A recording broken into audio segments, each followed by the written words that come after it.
Sele. U.S. lawmaker John James tells Nigeria to free Nnamdi Kanu or risk losing American aid. Meho. A United States congressman, John James, has called on the Nigeria government to either release the detained leader of the prescribed indigenous people of Biafra, aabo, Nnamdi Kanu, or face possibility court in U.S. financial support. Nekene. The Michigan lawmaker alleged that Kanu's prosecution was part of a broader pattern of persecution against Christians in Nigeria. No. I know that the Igbos are spending millions of naira contributing money like there will be no tomorrow in order to destroy Tinubu's government. But mixing or comparing jihadists with the self-determination movement, they are totally different. Kẹ́rò wípé bóyá ẹ máa lọ sásábẹ́ àwọn lawmaker ní US ẹ fẹ́ fi gbógun ti Tinubu àti ìjọba ẹ̀ kí ló dé tá ẹ ṣe nígbà tí Buhari wà ńbẹ̀ ẹ jẹ́ á máa kà bọ̀. John James àbí kí ló pera ẹ̀ gan-an. James further claimed extremist groups such as Boko Haram had operated without meaningful resistance from Nigeria authorities, describing Kanu as a courageous figure who convicted after what he called a first show trial. He urged the Nigeria government to conduct another trial in accordance with his own constitution, or better yet, release Nnamdi Kanu immediately and unconditionally. Oh, was he in Nigeria? Why release it for him? The congressman also warned that the U.S. should reconsider its support for Nigeria if Kanu remains in detention. America gives billions to Nigeria. We will not continue to fund a Christian genocide, he said. IPOB welcomed the intervention with his spokesperson, a man powerful, describing it as a major boost to the group's campaign for Kanu's release. To be honest with you, I do not have anything against Nnamdi Kanu's freedom or release. But one thing that will be against tremendously is you trying to hide under the Kanu Nnamdi's case to frustrate Tinubu and his government, because we know you are doing this for Mr. Peter Obi, not Kanu Nnamdi. And for your information, if Igbo people you thought that we don't know what is happening, we Yorubas, we knew everything. Come here and listen to me very carefully. Listen attentively and listen very well. Hear me well. It is your leaders and elders, the masses, your obas, your monarch, Igwes, and their chiefs, the governors, the senator, the minister, and many of the Igbo people, the business people, they are the one asking President Bola Ahmed Tinubu not to release Nnamdi Kanu. There was a period that President Bola Ahmed Tinubu was ready to release him. It was you people that went to President Bola Ahmed Tinubu by your leaders and elders that asked him not to release Nnamdi Kanu, because the kind of peace you are enjoying in eastern part of Nigeria now, if Kanu is free, then the peace will be deteriorate. There will be no peace. It will turn to pieces. For this reason, you asked President Bola Ahmed Tinubu not to do what? Not to release them. How come you are now lobbying with millions of dollars in U.S. by U.S. lawmaker in Michigan that is now threatening Nigeria government and president that if they did not release Nnamdi Kanu, every aid they are receiving from U.S., they are going to stop it. Please stop it now, right now, as in like right now. After all, we are not benefiting anything from it. We, the Nigerian masses, yes. You can never threaten us. No, you can't threaten President Bola Ahmed Tinubu, no matter what anything, all his government. Yoruba la wa o. Yoruba la wa o. Àwa mọ gbogbo idán yẹn bó ṣe lọ. Ṣùgbọ́n kí ọ̀rọ̀ mi kó lè yé yín dáadáa ẹ̀yin ọmọ ìran mi. Ẹ wá gbọ́ ọ̀rọ̀. Èmi náà dẹ̀ ti rí wípé ọmọ Yorùbá ti jí. Wọ́n sún mọ́. Àti rí àwọn baba yín ní náà tètè máa lọ sábà. Tinubu ti dá wọn kúnlẹ̀ sórí ìkúnlẹ̀ oníkọ́ káwọ́ sókè kan díjú. Ẹgbẹ́ kúta lé wọn lọ́wọ́ jọ kan lè máa fà. Tẹ̀lé mi kó wá gbọ́ nǹkan tó ṣẹlẹ̀. Another election is coming now. And there is a statement Kabisi said he had from reliable source that our honorable here said we Yoruba we are minority.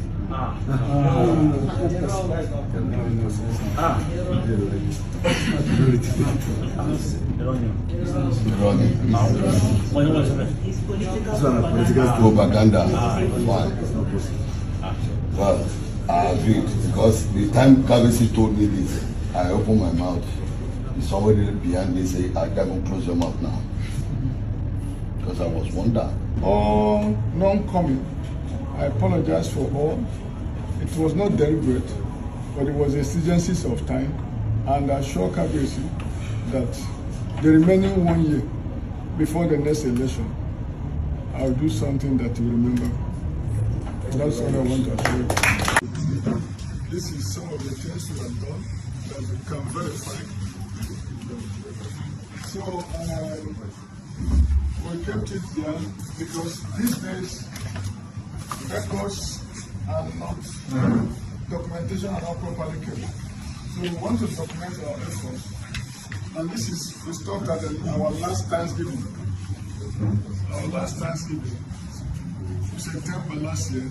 We have not added the moon. So we want to thank the Soro. I think they are worried that we have not forgotten that you are the owners of the land. If Kabisi is here, is what Kabisi will said. I can see your entourage, and that is our complaint. We that you are representing, we don't have any Yoruba among you.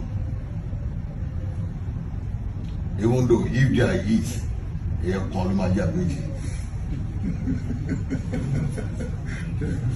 now if there is, it's going to be one. Ní sùúrù, mọ́mọ́ tí mo sọ.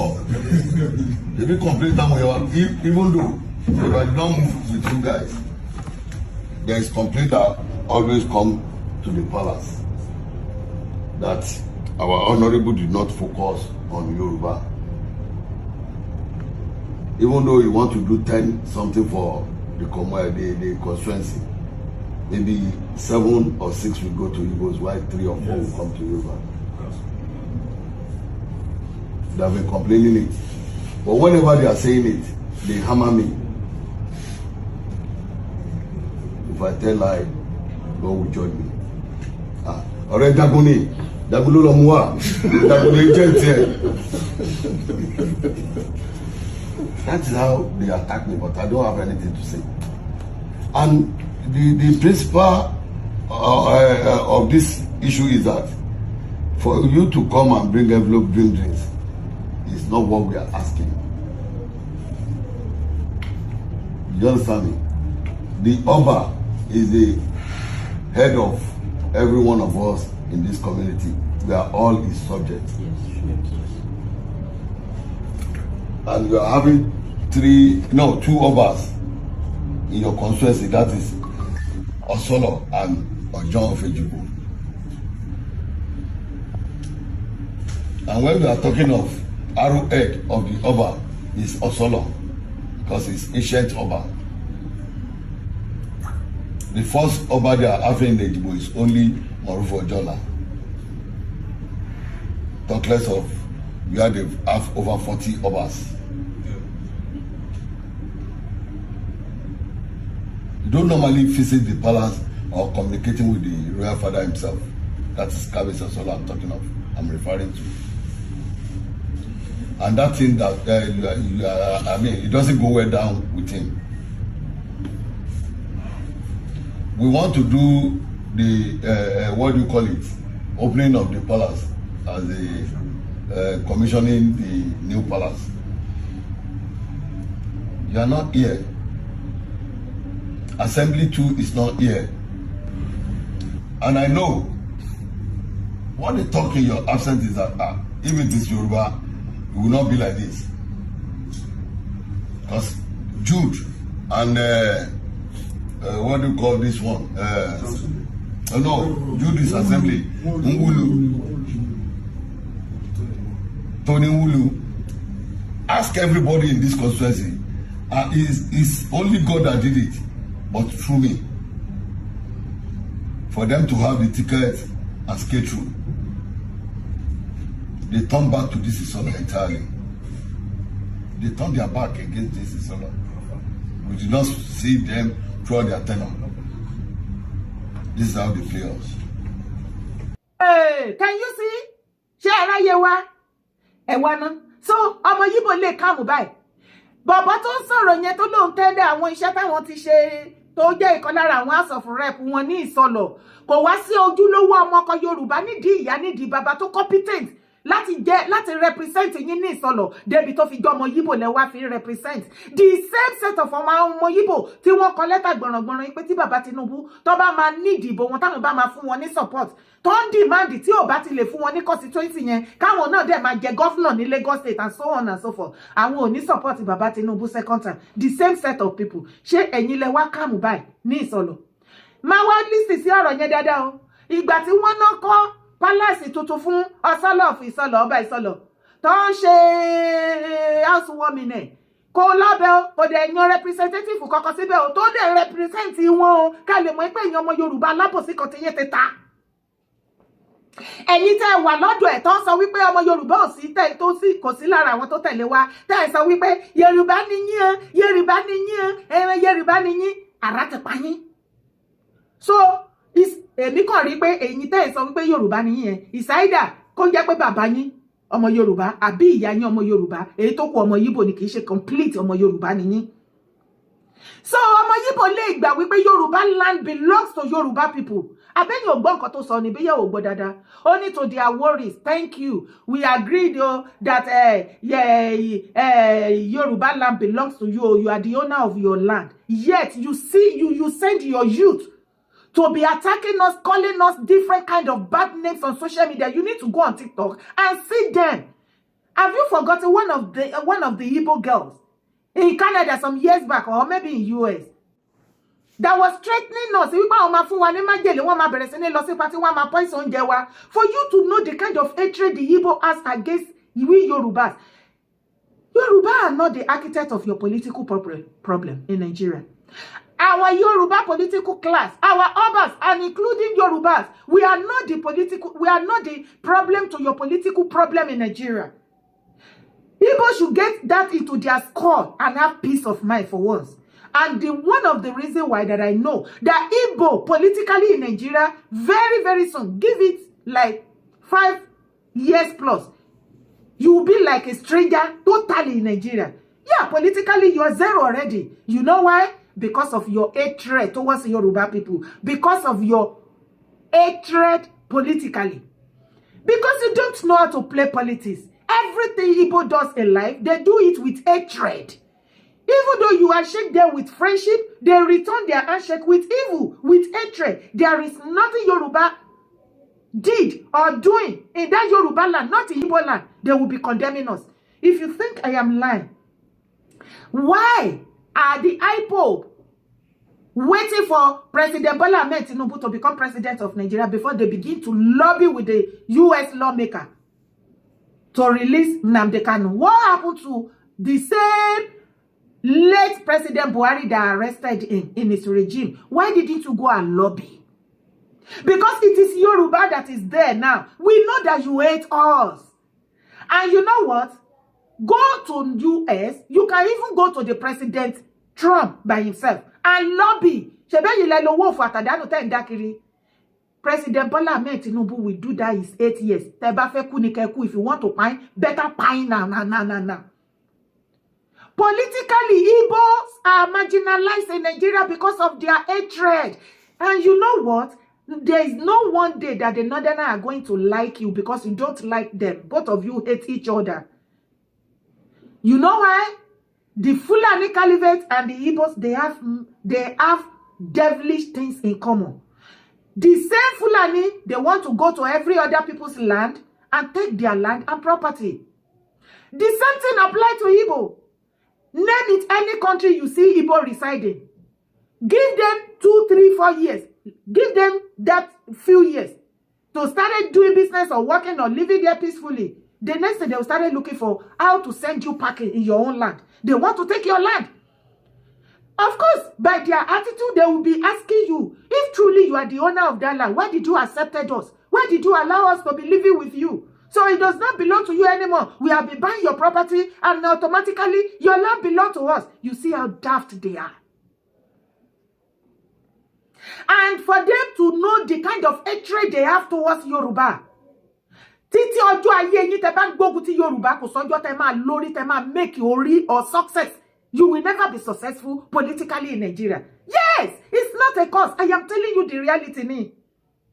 It is because Yoruba is the one that is president of Nigeria today. That's why you are lobbying with millions of dollars for US to stop aid for President Bola Ahmed Tinubu government because he failed to release Nnamdi Kanu. But the same you Igbo come out and tell us with the full share because we know the truth and it has set us free from your bondage. It is the same Igbo people, Igbo youth, Igbo Mazi, Igbo kings, Igwe, the governor, the senator, the minister present, the former and the one in the future, they are gathered together and send a delegate to go and meet President Bola Ahmed Tinubu, not to release Nnamdi Kanu. They said the kind of peace of mind they are enjoying in Southeastern today, if they release Nnamdi Kanu, is going to be a pieces and it's going to take the peace away from them.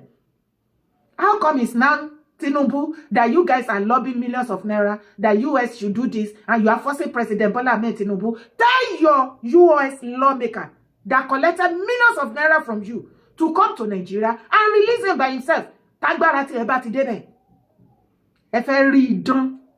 Ṣé rí gbogbo òṣì tí wọ́n ṣe ní Ìsọlọ̀. Nígbà tí wọ́n ṣe housewarming palace ọba of Ìsọlọ̀. The same ọmọ Yíbò tó represent constituency yẹn. Ṣé bẹ́ gbé lẹ́nu brother wa yẹn. Kò wá síbẹ̀ kò dẹ̀ yan representative for you to know that they don't like you. Wọ́n recognize ọba Ìsọlọ̀ gan. Wọ́n débi tó máa recognize ẹ̀yin ọmọ Ìsọlọ̀. The reason why they she believe Igbo ní láti continue láti máa represent yín is what I don't understand. Ẹyọ ìpín lójú ọmọ Yíbò àsìkò tí tó kẹjẹ ká fi wojú wọn kọ́ mọ̀ pé wọ́n ṣí èrè. Tó bá lè dogun kó dogun, bó bá lè dìjà kó dìjà. Ilẹ̀ Yorùbá náà pé bí if you cannot behave the way we wanted in Yorùbá land, they pack your load and baggages. Leave. In my own family, ẹ̀gbọ́n mi, brother mi, ó fẹ́ ọmọ Yíbò. Bẹ́ẹ̀ ni láyà. Bá ṣe ń ṣe lọ́dọ̀ wa ló ṣe máa ṣe if you cannot, they move back. Kò lè tó gbogbo yẹn náà. Nǹkan tó ọmọ Yíbò lè gbà ẹ máa fi lọ wá gbogbo nǹkan tó ń ṣe bẹ́ẹ̀ rí bó ṣe kàn. It's all lies, sakamaje ni pretenders. That is how they are. And wọn yàtọ̀ sí Fulani, they have many things in common, bad things in common with the Fulanis. Yet you see them coming out, sending their youth, their boys, their girls to be insulting our leaders, our elders. If you are complaining about our own leaders and elders, what concerns you there? They are ours. Àwa la tó bá wọn jà, fi wọ́n lé yín lọ́wọ́. Ẹ máa wúrà dára dórí burúkú. Anyway, kò sí wàhálà. Ẹnu ẹni gbogbo wa jọ wà yẹn. Ó ti mọ̀ pé ibẹ̀ ni kọ́kọ́ là ń lọ tó tẹ̀lé mi kó wá wò. A kà ní òsìkà pé olóòlù nìbàdàn pé eléégún wọn ló fẹ́ jáde. Kábíyèsí bàbá Olúbàdàn tó wáyé pé bá ṣe gbọ́ nínú níùsì ní rédíò station tá ti gbọ́ tó wáyé pé bẹ́ẹ̀ lórí abáṣẹ́nìkẹ́ tó ń wòye sí lẹ́gbẹ̀ẹ́ mi wípé olóòlù fẹ́ jáde lọ́jọ́ báyìí pé torí náà gbogbo obìnrin kí wọ́n má jáde o ní ya 2026 pé gbogbo ẹni tó bá sì jáde ẹnìkan kan má ṣe fídíò olóòlù ẹ má rìkọ́dù ẹ má ya píktọ̀ rẹ ọ pé bàbá wa Olúbàdàn ní òsì sọ wípé ẹ̀yin lẹ wí bẹ́ẹ̀ tó lóòlù bá fẹ́ jáde gẹ́gẹ́ bí ẹ̀sìn títí ẹ̀ àti ìlànà rẹ̀ kò túnmọ̀ wípé ká fi create inconvenience fẹ́lómi nínú ayé ẹ bá fún wọn nímọ̀ràn pé tó bá yẹ pé dandan ni pé tó bá ti jáde anybody ò gbọdọ̀ rí wọn ò ṣe lọ́nu gbọ́kàn kọ́ lọ jáde mẹ́ kó lóye wákàtí tó fẹ́ lò ó rìn kiri nínú gbọ́nbẹ́ òun àtàwọn èèyàn rẹ̀ kẹ́nà ìjọ jó ń bẹ̀ kẹ́nà àwọn ẹlẹ́gbàá ń bẹ̀ kẹ́sà ayọ̀ tẹ́fẹ́ sí mẹ́ kẹ́sì parí ọdún wọn sínú gbó yẹn kẹ́mọ́ bá fara ní aráàlú kò bá bẹ́tà so nísìnyí tẹ́nìkan bá ń travel lọ tó wọ́n mọ̀ pé wọ́n ní olùkọ́ fẹ́ jáde àbí ìlú Ìbàdàn ti dóko ní ìlú Ìbàdàn mọ́ ní Ìbàdàn ní Áfíríkà wọ́n mọ̀ Ìbàdàn ní Nàìjíríà wọ́n mọ̀ Ìbàdàn ní South West wọ́n mọ̀ ìlú tó tóbi ní Ìbàdàn ṣe wá di ìlú tí wọ́n túnmọ̀ sọ wípé àwọn èèyàn gbọ́dọ̀ jáde pé eléégún kan fẹ́ jáde ẹ dákun ẹ má jẹ́ kí wọ́n create problem sínú ìlú yẹn ìlú ìfọ̀kànbalẹ̀ ní ìlú Ìbàdàn ìlú àwọn àfáàsì ní ìlú Ìbàdàn ìlú àwọn ẹlẹ́sìn àwọn tí gbàgbọ́ yé tí kìí ṣe ẹ̀sìn jẹ̀bùjẹ̀bù lọ́jọ́ láíláí ní Ìbàdàn tí ń jẹ́ ìlú mímọ́. Ẹ dákun bàbá Olúbàdàn, bàbá wa Tinubu, ẹ bá yájú sọ̀rọ̀ yẹn o. Torí bẹ́ẹ̀ nìkan bá wà lórí ìrìn àjò tó wọ̀n mọ̀, Ìbàdàn sẹ́ńtà ni láti kọjá sọ́pọ̀lọpọ̀ ìlú nínú ayé. Yẹ́nì kọ́kọ́ àmà kọjá lọ́nà tọ́bù àbí kíní kan àbí ń wọkọ̀ lọ́bì tán mọ́tò jálẹ̀ níbi kan fẹ́ wọ mọ́tò mi kẹwàá lónà òlù ti dé o. Ṣé wàá pa obìnrin tí ń lọ tó wọ̀n mọ́ kankan ni? Ẹ̀sìn tí wọ́n fẹ́ ṣe tẹ́nìkan ọ̀gbọ́dọ̀ rí wọn yẹn, ẹ jẹ́ kẹ́ni wọ́n lọ sí nínú gbọ́ níbi tẹ́nìkan ò tí nílé débẹ̀. Àìmọye nǹkan làwọn yẹn máa ń ṣe, àwọn yẹn máa ń gbẹ́bọ, ẹni tí ń gbẹ́bọ níbẹ̀ kẹ́ rí òun àbí yóò gbé ní kọ̀rọ̀. Ẹnìkan sọ pé kí ẹni tí ń ṣe ìṣẹ̀ṣẹ̀ ọmọ ṣẹ̀ṣẹ̀ rẹ̀ àlélẹ́ra kò láyé àti dọ̀gbàrà wa ń bẹ̀. Àmọ́ ẹ má fi ẹ̀sìn tẹnìkan ní aráàlú lára. Ṣé wàá dẹ́rùbà mi torí bàbá wa Lamidi náà pè yín, Ọlọ́run kó bá wa sọ yín, kó bá wa wà pẹ̀lú yín. Ẹ dákun ẹ bá wa kíyè sọ̀rọ̀ yẹn dáadáa, kó má bàa jẹ́ ọ̀rọ̀ tí ó dà lúrú. Ẹ dákun bàbá wa Olúbàdàn, ọlọ́ba wa kíyè sí o. Ẹ bá wòye sọ̀rọ̀ yẹn dáadáa, kó má bàa create problem. Ìlú pọ̀ nínú ayé tí wọ́n ti ń gbégún. Wọ́n ń gbégún lóríṣiríṣi ìlú. Wọ́n ń gbé láwọn environment wa yìí náà. Àṣẹ bí ìgbà táàrí ni. Wọ́n ń gbégún. Ṣùgbọ́n bí wọ́n ṣe ń gbé kálukú wọn ń ṣe tiwọn, aráàlú náà ń ṣe tiwọn. Kẹwàá bẹ̀rẹ̀ pé ẹgbẹ́ gbégún kẹwàá ní obìnrin ò gbọdọ̀ jáde. Tóbìnrin bá fẹ́ rọbí ńkọ́. Lórí ìjẹ́ pé jẹ́ olè hospital jẹ́ fẹ́ gbé lọ, eré àbí tó lóòlù ń gbà kọjá ni. Ṣé kóbìnrin yóò kú sórí ìrọbí ni? Káàrọ̀ pé Mr. Olóòlù wọn ń kọjá, so obìnrin tó fẹ́ rọbí ẹ̀ gbọdọ̀ gbé lọ hospital. Àbí kí ni ìtumọ̀ tí ó ní? Ẹ bá pẹ́ bá wa kíyèsí bẹ́ẹ̀ dáadáa kọ́ balẹ̀ kí ọlá kó sàmójútó ẹnì kọ̀ọ̀kan wa. Kèlè arúgbó jẹ gbèsè ta ni ó san pa. Abẹ́yìn ò máa gbọ́rọ̀ burúkú lẹ́nu ẹyẹ. Ẹ̀yin ọmọ ìran Mali fanatic Islamic tẹ́ wà láàrin ilẹ̀ Yorùbá torí àwọn bàbá tó bí yín wọ́n wá ṣe alágbàfọ̀ àbí wọ́n wá roko nílẹ̀ Yorùbá. Á dà wọ́n mọ́mọ́ tán àsìkò tí tó ta máa pa ìtàn burúkú fún yín. Torí á dà àwọn bàbá ńlá bàbá àti yálà ìyá yín á dà wọ́n mọ́mọ́ tán torí wọ́n wá ṣẹrú lábẹ́ wa, wọ́n wá ṣiṣẹ́ lábẹ́ wa. Wọ́n wá bí yín síbẹ̀, à wá fojú ọmọ àlè wò yín. Ẹ wá ti ríra yín ní nǹkan tẹ́ jẹ́. Ṣé rí ẹ̀yin ojúlówó ọmọ ọkọ Yorùbá tẹ́ ń ṣe ẹ̀sìn Mùsùlùmí, ẹ̀yin lèmi ń ké pè o. Ṣé rí àwọn ìran ọmọ àlè olóbùkú tó sọ̀rọ̀ yìí àti ṣé Gumi ọmọ lásán Mufti Ìwó àti Gumi Olúwo set tẹ́ ẹ bá ṣe mítìn ẹ̀yin original ọmọ ọkọ Yorùbá kẹ́ ṣe mítìn kẹ́ ẹ wọ́nù wọ́n máa jẹ́ ká máa kó yín papọ̀ mọ́ wọn o.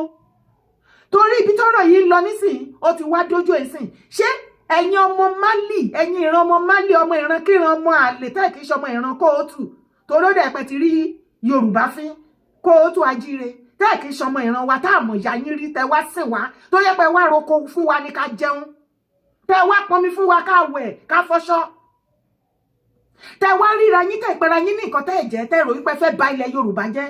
Àsìkò ti tó ní sí àtàpadà rí àṣírí ti tún wípé gbogbo ẹni fanatic Islamic person sheik afa èyíkéyìí tó bá lóun jẹ́ ní ilẹ̀ Yorùbá tẹ́ bá rí tó rán wá sí tó wà against ìṣẹ̀ṣe àti anything pertaining to kóòtù ajíire Yorùbá race ká ẹ ti mọ̀ wípé ìran ọmọ Mali ni ara tẹ pa yín báyìí. Ṣé o wá rí ìwọ tó pèrè ní sheik tó pèrè ní Imra Daudu àbí Dauda ọmọ lásán Gumi ara ló máa pa ẹ́, ara ló máa pa ẹ́ tó máa pa generation ẹ. Ṣé o rí bó ṣe ń gbógun ti ilẹ̀ kóòtù ajíire ilẹ̀ bàbá wa? Èmi ò ní fi Yorùbá ṣépè fún ẹ because ó dẹ̀ porúkọ yẹn ti cast, I don't really know. Ṣé o rí Ọlọ́run ilẹ̀ kóòtù ajíire ó máa ní ayé ẹ lára láti òní lọ. Eku òkè bí eku fún ẹyẹ fún ẹ mọ́, ẹyẹ òkè bí ẹyẹ fún ẹ mọ́, ọmọ lásán ọmọ ènìyàn fún òun bí ọmọ ènìyàn fún ẹ. Ìran ilẹ̀ Ọlọ́run ilẹ̀ kóòtù ajíire tẹ́ ò ń gbógun tì láti òní lọ kó bẹ̀rẹ̀ sí ní gbógun ti gbogbo iṣẹ́ àti ayé yín, kó fi ayé yín kó fi dà yín láàmú bẹ́ẹ̀ ṣe ń dà wá láàmú. Ẹ jọ̀ọ́ kí ni gbogbo orí burúkú gan tó ń ṣẹlẹ̀ gangan? Kí ni wèrè gangan ní ọ̀rọ̀ tó wà nílẹ̀ yìí? What is happening? Wọ́n fẹ́ ṣe eégún, wọ́n fẹ́ gbégún olóòlù tí wọ́n ti ń ṣe kí wọ́n tó bí ìran bàbá kí ìran bàbá ńlá bàbá yín ẹrú kó tó wá láti Mali wá sìngbà ní ilẹ̀ kóòtù ajíire ni wọ́n ti ń ṣogun olóòlù ní àbí kílẹ̀ pé nìbàdàn. Ìran bàbá ńlá yín ò lè stop ẹ̀ kọ́ máa sọ wípé ẹ̀yin ọmọ ẹranko lásánlàsàn ọmọ ajífìtàn màálù wẹ̀rí ẹ̀yin ọmọ ajíbá màálù sùn yìí. Àwọn ẹranko wọn ò jọyàn, wọ́n rí rádaràda bẹ́ẹ̀ bá ti ń sọ̀rọ̀ òdì tẹ́ bá ti ń rán wá sí orí burúkú tẹ́ ń gbógun ti ṣe ilẹ̀ Yorùbá ẹ kì í jọyàn, ẹ má jọ ẹranko gan máa bẹ́tà yín, ẹ má sọ̀rọ̀ bí ẹni tí ọpọlọ ẹ ti dàrú tó ti yá wèrè. ẹ máa gbé owó ní àwọn mùsùlùmí tako ìkéde Olúbàdàn pé àwọn obìnrin kò gbọ́dọ̀ jáde lásìkò tí eégún Olóòlù bá fẹ́ jáde lọ́sẹ̀ yìí nítorí ó tako òfin Nàìjíríà. Bẹ́ẹ̀ ni kì í ṣe oníṣẹ̀ṣe nìkan ló wà ní Ìbàdàn. Àwa mùsùlùmí ń ṣọdún wa láì ní ẹnikẹ́ni má jáde tàbí fòfin de ẹlẹ́sìn míì, àti pé bí Olúbàdàn yóò bá ṣe irú ìkéde bẹ́ẹ̀, àwọn obìnrin oníṣẹ̀ṣe ni kí wọ́n dojú rẹ̀ kọ, kì í ṣe fáwọn obìnrin mùsùlùmí nítorí ẹ̀sìn Islam kò fààyè gbà ká máa fìyà jẹ àwọn obìnrin. Kó padà sí yín lẹ́nu.